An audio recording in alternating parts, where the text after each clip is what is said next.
Aproximadamente en el año 62 del primer siglo de nuestra era cristiana. Esta epístola de Pablo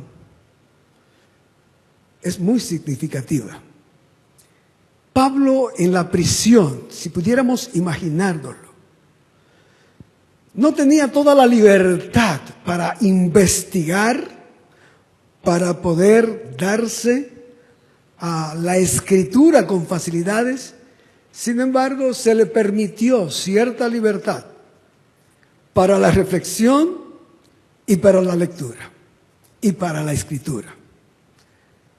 Así que Pablo allí encerrado, con esa libertad y esa actitud reflexiva y de investigación, escribe esta epístola. La epístola de los Efesios se le ha llamado los Alpes del Nuevo Testamento. ¿Por qué? Esta epístola se destaca entre las 9 colinas de las epístolas paulinas que él dirige a 7 iglesias. De las 14 epístolas, naturalmente incluyendo la epístola a los hebreos, que nosotros no tenemos conflicto de admitir, de aceptar, que fue el apóstol San Pablo, como hay algunos comentaristas que ponen en duda, pero nosotros como adventistas lo hemos aceptado. De entre las 14 epístolas paulinas, 9 de estas están dirigidas, como dije, repito, a 7 iglesias. ¿Cuáles son estas epístolas? A manera de un breve repasito, vamos, ¿verdad?, a presentar aquí cada una de estas epístolas, el nombre solamente, y dirigida a la iglesia a la cual el apóstol San Pablo le escribe. La primera epístola, Romanos, dirigida a la iglesia de Roma. La segunda epístola de Pablo, Primera de Corintios, y también Segunda de Corintios, la tercera epístola, dirigida a la iglesia de Corinto. La cuarta epístola, la epístola a los Gálatas, dirigida a la iglesia de Galacia. Y en el mismo centro, en el centro de las 9 epístolas, entonces resalta la epístola a los Efesios, dirigida a la iglesia de Éfeso. Inmediatamente, la epístola a los Filipenses, dirigida a la iglesia de Filipos. Igualmente, la siguiente epístola, la epístola a los Colosenses, dirigida a la iglesia de Colosas. Y entonces, por último, Primera y Segunda de Tesalonicenses, dirigida a la iglesia de Tesalónica. Se puede decir y se puede afirmar que esta epístola central del libro de los Efesios surte la misma función o semejante función a lo que fueron las epístolas de Romanos y de los Gálatas en el siglo XVI, en los tiempos de la Reforma.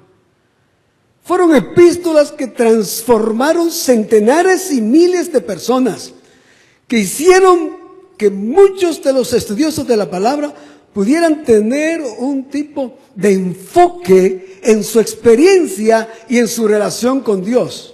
Hasta el punto de un cambio y una transformación, por mencionar un nombre, Martín Lutero, el gran reformador, el papel que jugó, el estudio, la investigación de la epístola a los romanos y de la epístola a los gálatas. Tanto fue que para Martín Lutero, estas epístolas se convirtieron y se constituyeron en el foco de las Escrituras, sobre todo desde el punto de vista teológico. Así que podemos imaginarnos los efectos positivos de la epístola de Romanos y de Gálatas en ese periodo. De paso, en este trimestre estamos estudiando la epístola, ¿verdad?, de los Gálatas. Y estamos entendiendo justamente ese tema que se ha martillado, se ha estudiado, se ha analizado, se ha presentado. Y gracias a Dios que en estas últimas décadas el adventismo ha podido ser edificado, ha podido ser beneficiado con la enseñanza de estas dos epístolas y su tema central de la justificación por la fe. Porque nuestro tiempo de la infancia, de la adolescencia, de la juventud, no era así. A nosotros se nos enseñó desenfocadamente el Evangelio. Nosotros teníamos o debíamos vindicar el carácter de Dios con nuestro estilo de vida desarrollada perfectamente.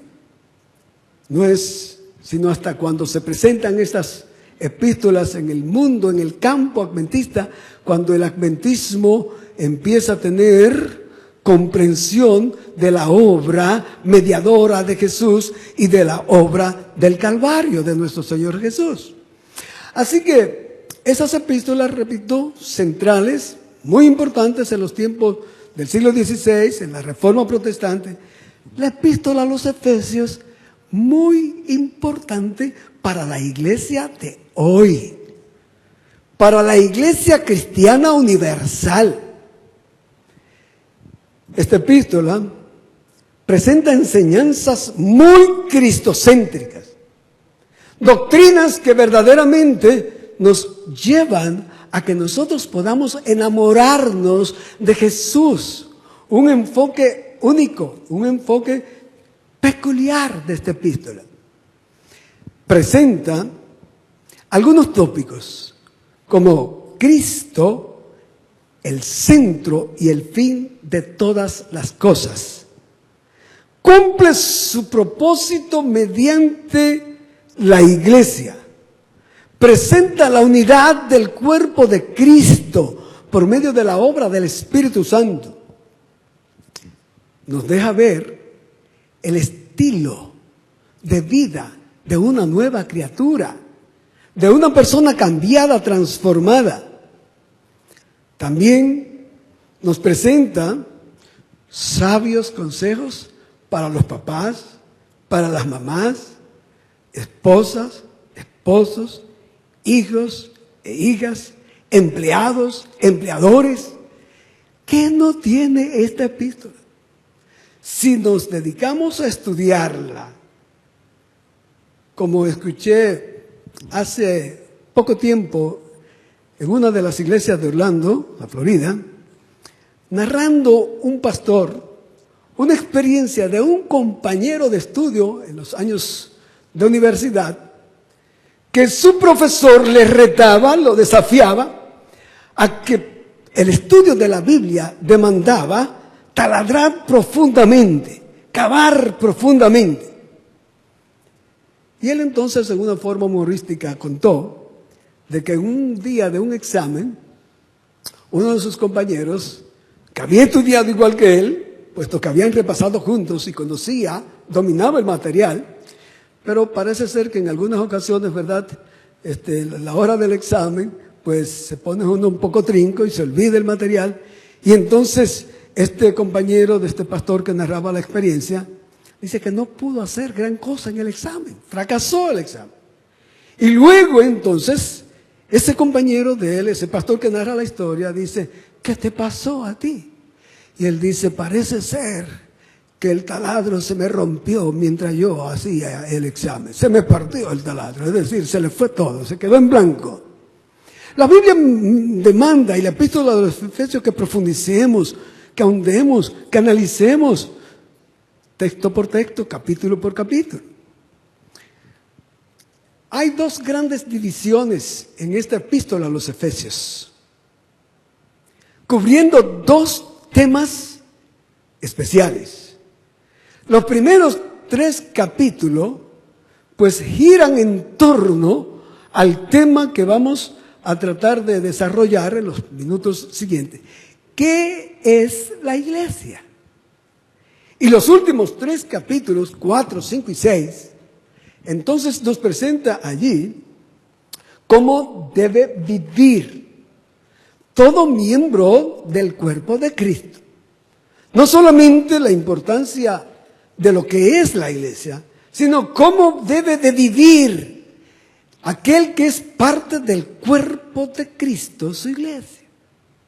Y con esta segunda sección, segundo tema, ya estoy entonces respondiendo a la pregunta del tema. ¿Qué es el cuerpo de Cristo? Pero vamos a dejar y a permitir que la palabra nos responda. Vayamos a la epístola de Efesios, en el mismo primer capítulo, los versos 22 y 23, para que veamos la declaración inspirada de la palabra de Dios. Repito la cita, Efesios capítulo 1, versículos 22 y 23. Dice la palabra de Dios: y sometió todas las cosas bajo sus pies. La Nueva Versión Internacional, si alguno la tiene, dice: Dios sometió todas las cosas al dominio de Cristo. Al dominio, todas las cosas al dominio de Cristo. Y lo dio por cabeza sobre todas las cosas a la iglesia, la cual es su cuerpo. La cual es su cuerpo, la plenitud de aquel que todo lo llena en todo. Entonces, volviendo al tema central, ¿qué cosa es la iglesia? El cuerpo, nada más y nada menos que Jesús. Pablo usa esta figura. El cuerpo de Jesús es la iglesia. Y en los capítulos 12 de Romanos, 1 Corintios capítulo 12 también, el apóstol San Pablo hace una analogía, una comparación entre el cuerpo físico y el cuerpo de Cristo, que es la iglesia. En el tema teológico de los dones espirituales, el apóstol allí hace tremenda analogía, tremenda enseñanza acerca de lo que es el cuerpo, ¿verdad?, de uno, los miembros que componen, y él resalta la importancia, el valor, ¿verdad?, de cada miembro del cuerpo, sobre todo en la primera carta a los Corintios, en el capítulo 12. Y empieza a señalar, si el oído o la oreja, dice Pablo, le dijera a los ojos: mira, como tú no eres orejas, pues tú no te necesitas. O los ojos le dirían a los dedos: tú no te necesitas. O la mano le dirían a los pies: tú no te necesitas. Sin nombrar los órganos vitales, al corazón, el hígado, entre otros vitales, el cerebro. Cada miembro, dice Pablo, es importante en el cuerpo. Y los que parecen ser más débiles, son los más protegidos, los más cuidados, los más defendidos, dice el apóstol. Así que Pablo le da mucha importancia a cada uno de los miembros del cuerpo humano y por lo tanto se infiere que le da importancia a los miembros del cuerpo de Cristo, que es la iglesia. Por lo tanto, cada miembro. Se escuchó la lectura parcial o primera, entiendo que la primera, porque el pastor dijo que la vuelva a leer el próximo sábado, de los que están siendo recomendados por la Comisión de Nombramientos para desempeñar diferentes funciones. Cada una de estas funciones teniendo su lugar relevante, importante. Así que el primer anciano no puede decir, o la primera anciana: yo soy el más o la más importante. O el tesorero, porque maneja a los chavos. Si no, se me consulta, y si no estoy de acuerdo, no puedo probar. Hay algunos tesoreros, pero Benjamin no va a ser así. ¿Verdad que no, Benjamin? No, seguro que no. Sencillamente con un acuerdo, un voto de junta, sencillamente se desembolsa la partida requerida. Es importante el tesorero, es importante el anciano, el primero o cualquiera de los ancianos. Es importante el director de diáconos, pero es importante también la diaconisa, la Dorcas. Es importante el que mantiene la higiene en el templo, es importante.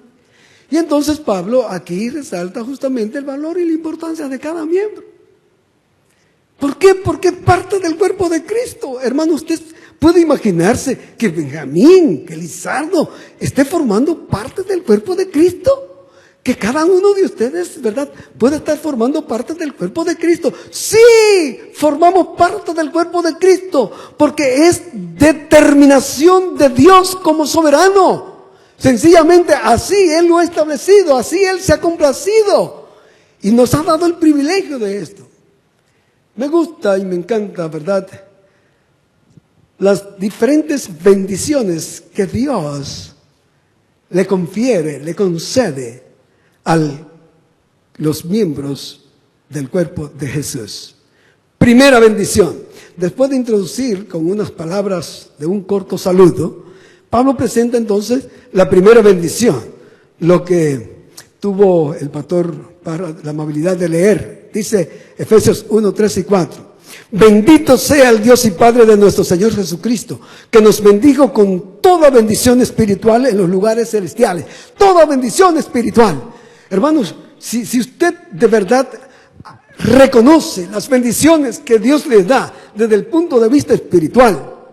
En la mañana de hoy, lo que leímos, la matutina de Bullón, yo tuve que disentir, que diferir con Bullón en cuanto al juego de palabras que utiliza en relación al contentamiento, el gozo, ¿verdad?, de aquellos que le dan rienda suelta a la carne versus los que no le dan esa rienda suelta. Hermanos, yo no creo que un infiel, que un no creyente, que uno que no conoce de Jesucristo puede sentir mayor gozo que uno que conoce a Jesucristo y ha entendido el plan de la redención, el plan de la salvación. ¿Puede haber mayor gozo que ese para usted? ¿Lo hay?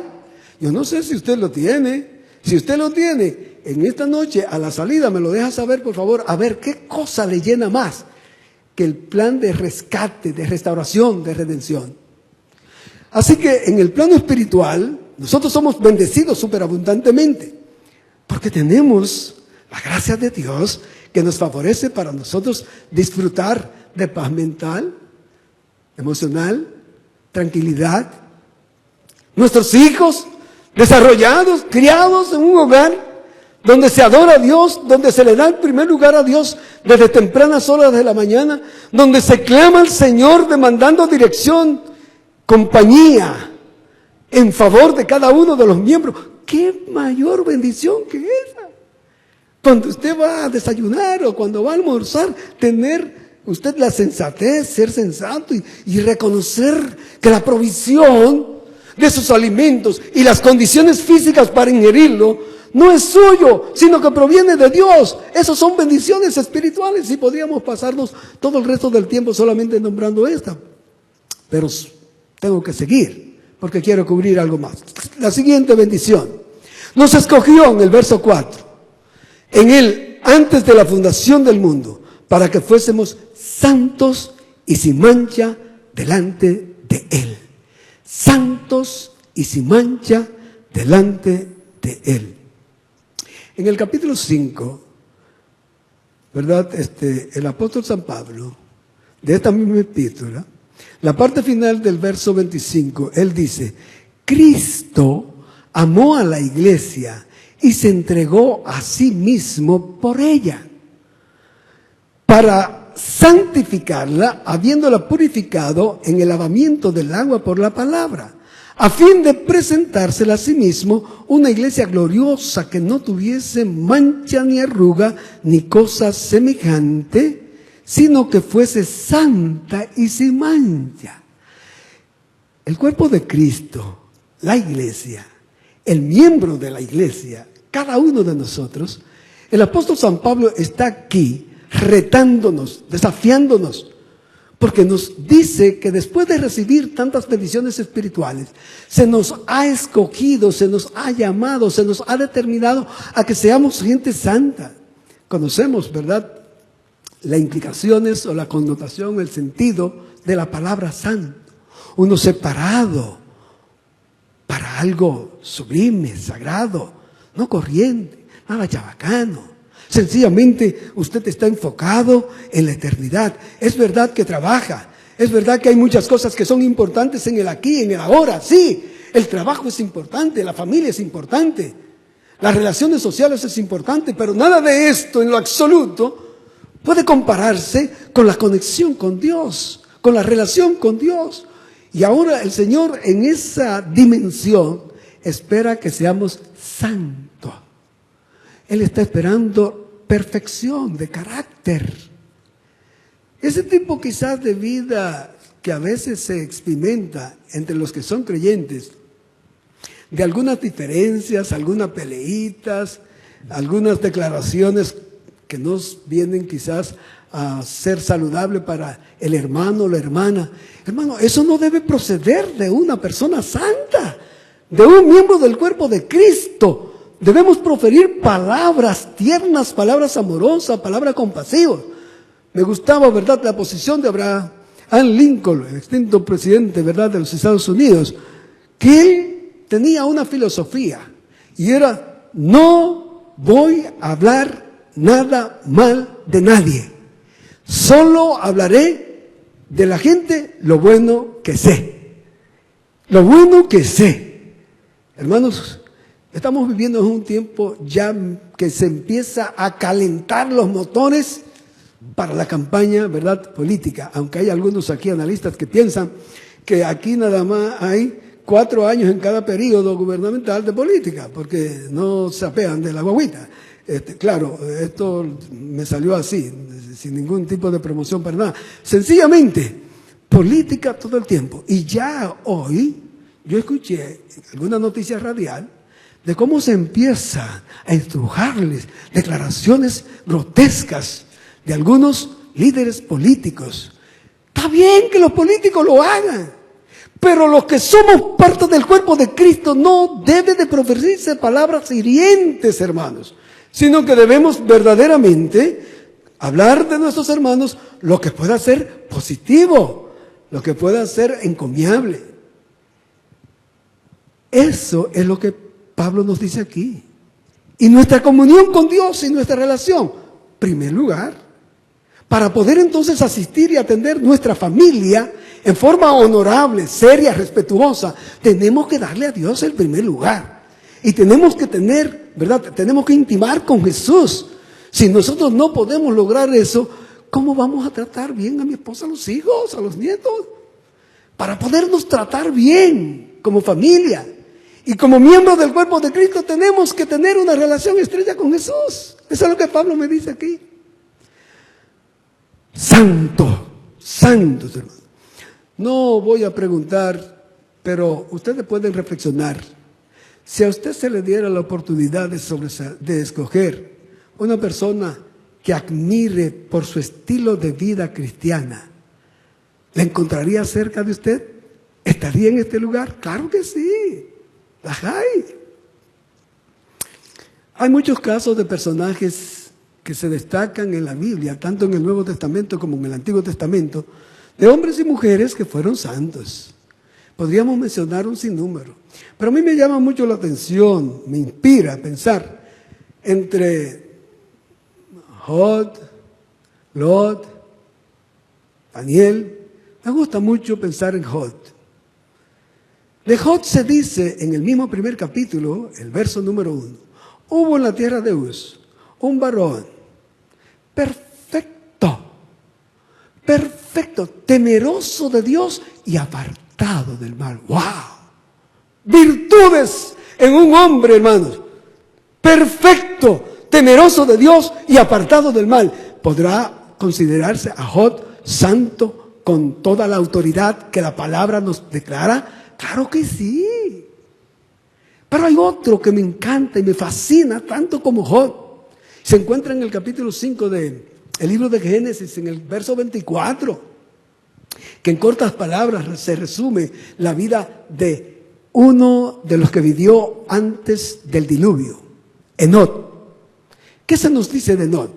Caminó pues Enoc ¿con quién? Con Dios. ¿Y qué pasó con Enoc? Se lo llevó Dios. ¿Para dónde? Hermano, Yo no sé qué haría esa esposa, yo no sé, Magdalena, ¿qué tú harías si se llaman a Benjamín parcial? No como creen los hermanos, ¿verdad?, de otra denominación, que cuando uno se muere se va directo para... No, fue en vida que se lo llevó. En vida, ¿por qué? Porque sencillamente cuando Enoc iba a la plaza a comprar vegetales, frutas, cereales, iba en compañía de su amigo Jesús. Cuando Enoc sencillamente se dedicaba a su trabajo en su hacienda, él iba en compañía de Jesús. Él no dejaba a Jesús en ningún lugar. Cuando Enoc estaba en la dirección de los devocionales matutinos y vespertinos, él estaba en compañía de Jesús. Así que estaba con Jesús en toda parte. Patriarcas y Profetas, página 72. La escritora cristiana Elena G. de White presenta lo siguiente. El andar de Enoc con Dios no era en arrobamiento, enajenado o en visión, sino en el cumplimiento de los deberes de su vida diaria. Si él se hubiese dedicado a la educación, profesora Pérez, en el salón de clase, él estaba con Jesús, él estaba con Dios. Pastor Parra, si era ministro, él iba al templo, pero acompañado de la presencia de Dios. Así que no era en arrobamiento, dice la señora White. No era un asunto visionario que él tenía un deseo, no. Sencillamente dice que en el cumplimiento de los deberes, él se sentía seguro de la presencia de Dios. No se aisló de la gente, convirtiéndose en un ermitaño, pues tenía una obra que hacer para Dios en el mundo.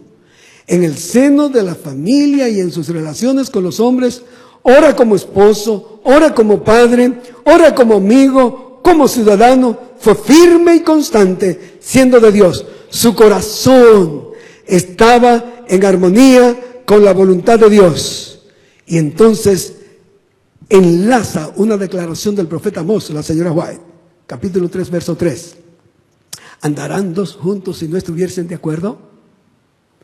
Para pasar 40 y más años de compañeros en la vida matrimonial, como es la experiencia de Magdalena y yo, aunque no siempre estemos de acuerdo, pero tenemos que estar la mayor parte del tiempo de acuerdo. Porque si no, no podríamos durar más de 4 décadas, ¿verdad? Estar de acuerdo. Enoc no fue 4 décadas. El relato bíblico me dice que duró 365 años en el andar con Jesús.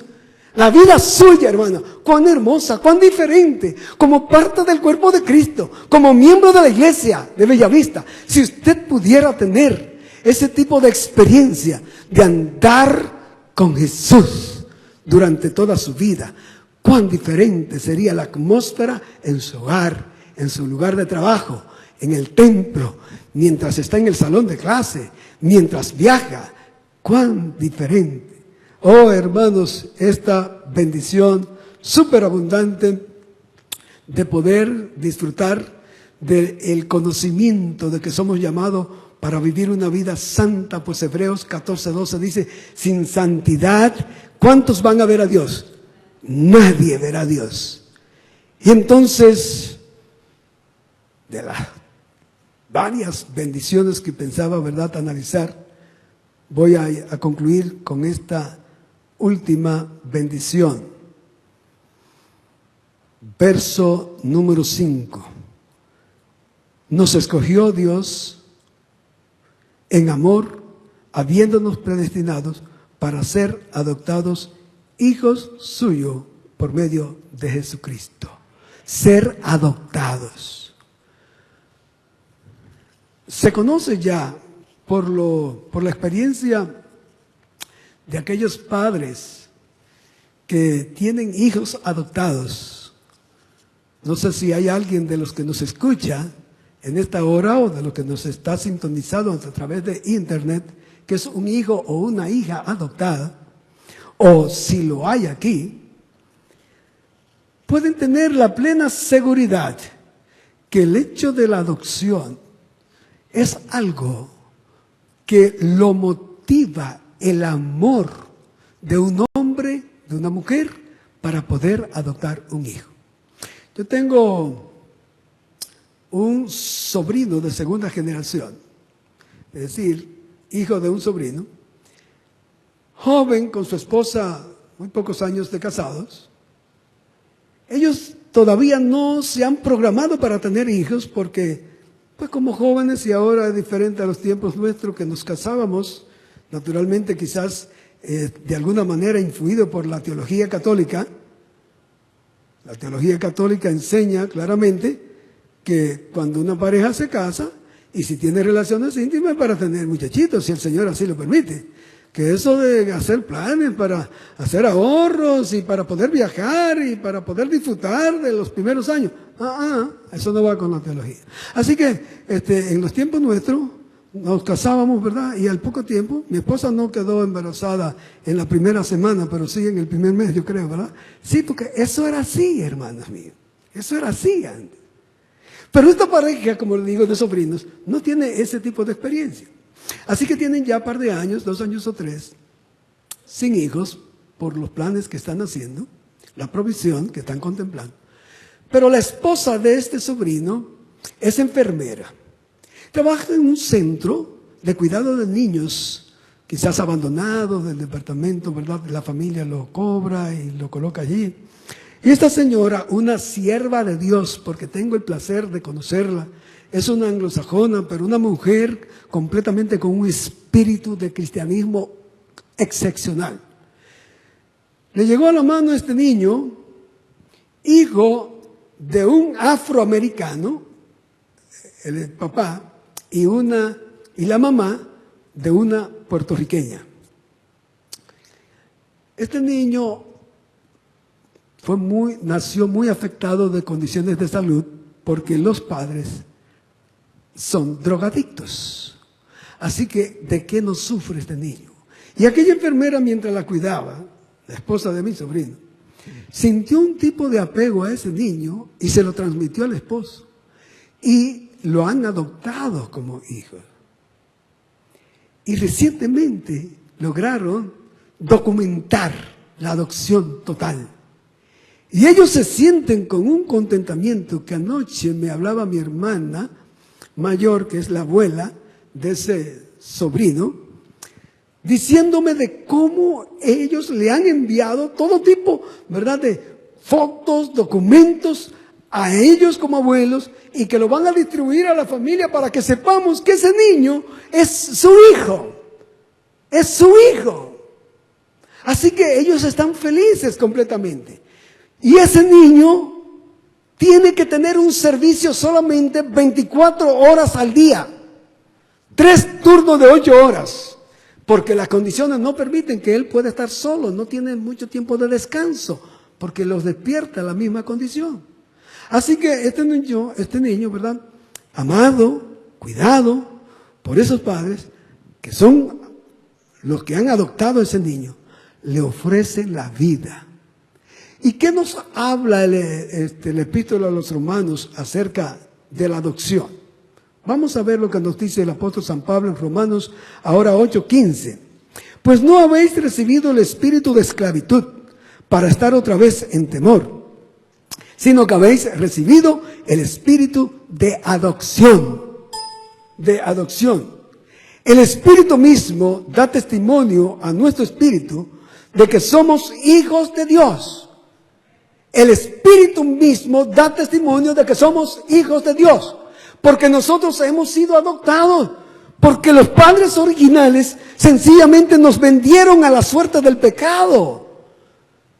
Se nos entregó al príncipe de este mundo, al archiengañador, al enemigo de los seres humanos. No sin antes haber sido enemigos de la misma deidad, enemigos de la hueste angelical. Así que ahora nosotros como miembros del cuerpo de Cristo tenemos la dicha, la fortuna, el privilegio de ser adoptados, integrados al cuerpo de Cristo por el amor de Cristo Jesús, por el amor de nuestro Padre Celestial. Es por esto que San Juan, espaciándose en ese gran amor, de tal manera, en forma poética, dice, amó Dios al mundo, que dio a su Hijo para que todo aquel que en Él cree no se pierda, mas tenga vida eterna. Y luego dice entonces el apóstol, pues Verso 17, si hijos también herederos, herederos de Dios y coherederos con Cristo, si es que padecemos juntamente con Él. Herederos de Dios, coherederos. El apóstol nos pone en el mismo nivel del Hijo de Dios, porque tendremos la misma fortuna, la misma oportunidad de recibir de Dios todos los regalos celestiales. ¿Vale la pena ser hijo e hija de Dios? ¿Vale la pena ser parte del cuerpo de Cristo? La lección número 8 de este trimestre, que vamos a estudiar a partir del 19 de noviembre, se nos narra en la parte introductoria, después de presentarse el tema, que es de esclavitud a herederos, de esclavitud a herederos. Se narra la experiencia de un cristiano recientemente convertido. Y en el transitar, en el caminar, porque la vida cristiana es un caminar constante. Hermanos, no podemos desmayar, porque si desmayamos, ¿verdad? En cualquier momento podemos entonces perder todo lo que se nos ha prometido. Y entonces el autor de la lección narra, desde que este joven cristiano, o este personaje que tenía poco tiempo en la fe, estaba muy desanimado. ¿Se ha desanimado usted alguna vez? Nos hemos desanimado, hermano. ¿A quién no le pasa? Hablaba con una joven señora recientemente, y entonces, después de hablar con ella un ratito, la noto que estaba casi encerrada, no podía pronunciar la palabra, y le pregunto, ¿qué te pasa? Estoy muy triste. ¿Por qué está triste? Y entonces empezamos a hablar ahí. Triste. La tristeza nos puede llevar al desánimo, o el desánimo a la tristeza. Y este joven estaba desanimado y empieza a conversar con un cristiano chino de nombre W.Ni. Y entonces cuando el cristiano chino lo escucha, le dice, tratando de animarlo, te voy a narrar una experiencia que me está ocurriendo a mí. ¿Cuál es? Dice, yo tengo un perrito, una mascota en mi casa. Esa mascota está bien instruida, bien enseñada, no ensucia nada. Lo que se le sirve se lo come todo. Así que no me deja ningún reguero y es muy apreciado por la familia. Hay un bebecito y él juega con el bebecito y lo cuida. El hermano, ¿verdad? Desanimado. ¿Y qué? ¿Y qué? No, es que el niño que tengo ensucia las cosas en la casa. La comida, ¿verdad? Se le embarra en todos lados. Hace un montón de reguerete. Pero ¿sabes qué? ¿Qué? Mi perro no va a ser heredero de mis propiedades. El que va a heredar va a ser mi niño, va a ser mi hijo. No va a ser el perro. ¡Wow! Y le sigue diciendo, tú eres un hijo de Dios. Por lo tanto, tú eres un heredero de Dios. Y si tú eres un heredero de Dios, le sigue diciendo, tú eres un coheredero con Cristo. Por su obra mediadora, por la provisión del Calvario. Tú eres un escogido para ser un heredero de Dios. La pregunta que te hago, ¿estás tú seguro de que eres un escogido de Dios? Amén. Lo debemos estar, hermano. Y como estamos seguros de que somos, ¿verdad?, hijos de Dios, entonces podemos estar seguros de que somos herederos de Dios y coherederos con Cristo Jesús. Que Dios nos permita el que en esta hora, cuando estamos para salir de este lugar, nos vayamos a nuestras casas con la seguridad de que somos hijos e hijas del Rey Celestial.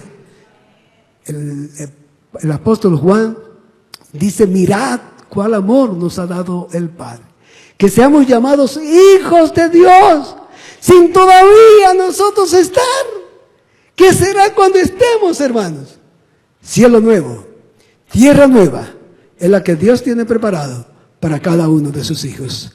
Que estas esperanzas y que estas promesas nos animen a vivir conectado con Dios mientras vida tengamos o mientras esperamos el pronto regreso de Jesús. Lo que ocurra primero, pero que lo que ocurra primero sea todo para la honra y la gloria de nuestro Dios. Que Dios nos permita esa experiencia y que disfrutemos de la seguridad de que somos hijos de Dios y coherederos con Cristo Jesús. Amén.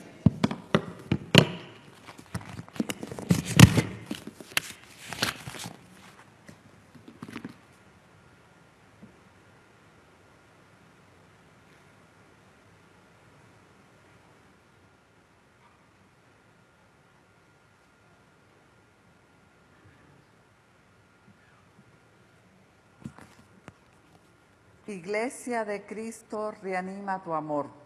Es el canto, el himno número 438, con los que terminaremos el culto en esta noche.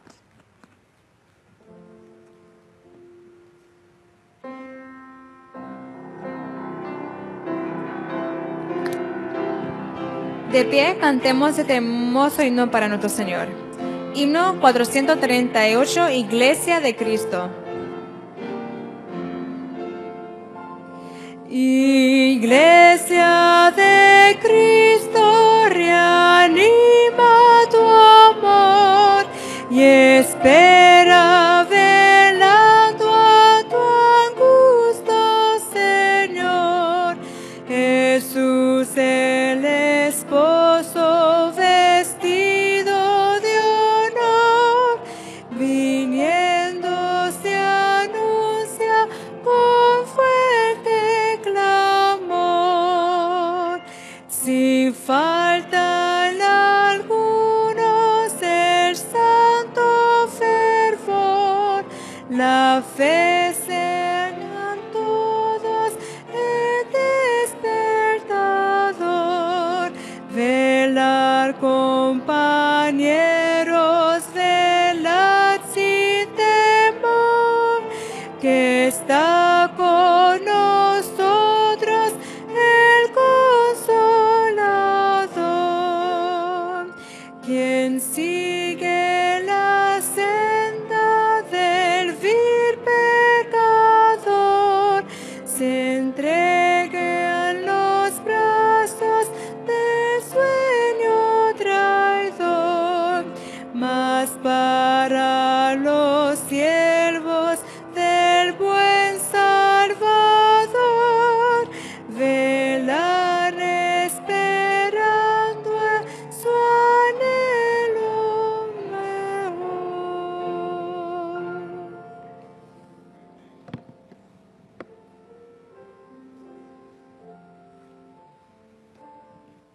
Oramos. Padre amado y Dios eterno, en esta ocasión te agradecemos una vez más por todas las bendiciones que tú nos otorgas diariamente, constantemente. Bendiciones de carácter espiritual, bendiciones de carácter materiales, de carácter familiares, sociales, laborales, bendiciones que se nos han prometido con un valor eterno al tú regresar por segunda vez a este planeta. Anhelamos, Señor, que llegue ese día. Pero por favor, Padre, si hay alguno de nosotros que puede estar distraído, entretenido, dormido, despiértanos y ayúdanos a ver los eventos finales de la historia de este planeta y ayúdanos a entender que como miembros del cuerpo de Cristo debemos de vivir una vida santa, una vida pura, una vida justa, que testifiquemos en nuestro medio donde quiera estemos, que verdaderamente somos tus hijos y somos tus seguidores. Ayúdanos, Señor, a transmitir el mensaje de esperanza de que Cristo viene muy pronto y que viene pronto para ponerle fin al dolor, al sufrimiento, a la muerte, al pecado en todas sus formas. Y más que esto, viene para redimir, para restaurar, para poder llevar a su pueblo a las moradas eternas. Que ninguno de nosotros falte en esa ocasión. Que todos los aquí presentes, en compañía de nuestros amados y en compañía de los que formamos tu cuerpo en todas las redondeces de la tierra, podamos verdaderamente estar allí, teniendo el privilegio de escuchar palabras del gran Todopoderoso. Bien, buen siervo fiel, sobre poco has sido fiel, sobre mucho te pondré. Entra en el gozo de tu Señor. Gracias, Padre, porque sabemos que así será. En el nombre de Cristo Jesús, a quien sea la honra, la gloria, por los siglos de los siglos. Amén. Amén.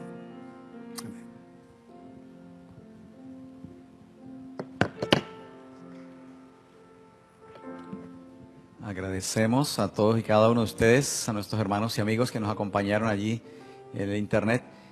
Que el Señor añada su bendición a este importante tema. ¿Cuánto le damos gracias al pastor Lizardo, verdad, por habernos acompañado a traer este mensaje tan oportuno? Que el Señor dé su bendición a cada uno. Recuerden los hermanos de la Comisión de Nombramientos, algo bien breve. Gracias, hermanos. Bendiciones a todos. Feliz noche.